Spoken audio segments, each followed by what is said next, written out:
নমস্কার বন্ধুরা, welcome back to my Rimpas kitchen. Rimpas কিচেনে তোমাদের সবাইকে স্বাগত জানাই। আজকে আমি রান্না করছি আলু ফুলকপি দিয়ে ভেটকি মাছের তরকারি। দেখো আমার রান্নায় কী কী লাগছে, তাহলে চলো আমরা দেখে নিই। প্রথমে ভেটকি মাছটা নুন হলুদ দিয়ে মাখিয়ে নিয়েছি আর হালকা করে ভালো করে আমি ভেজে নিয়েছি। মাছ যত ভালো ভাজা হবে তত রান্নার স্বাদ খুব ভালো হবে। জিরে তেজপাতা ফোড়ন দিয়েছি। আমার টমেটো আমি দিয়েছি ঠিকই, একটা টমেটো আমার আলুর সঙ্গে পড়েও গেছে। আলুটাকে হালকা করে ফ্রাই করে নিলাম, তার মধ্যেই আমি ফুলকপি দিয়ে দিচ্ছি। ফুলকপিটা হালকা করে নুন আর হলুদ দিয়ে আস্তে জালে ভেজে নেব। তোমরা চাইলে আলাদাও ভেজে নিতে পারো। তার মধ্যে আমি সামান্য পরিমাণ মশলা দেব।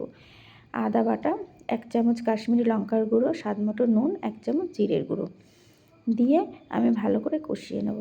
আমি এর মধ্যে ঝাল কাঁচা লঙ্কা দিয়েছি, কারণ আমার ছেলে ছোট, ও খেতে পারে না ঝাল, ওই জন্য আমি কাঁচা লঙ্কা দিলাম। তোমরা চাইলে বেটেও লঙ্কা দিতে পারো, লঙ্কার গুঁড়ো ব্যবহার করতে পারো। এইভাবে আমি ঢেকে দিলাম। এইভাবে আমার রান্নাটা কিন্তু প্রায় হয়ে গেছে।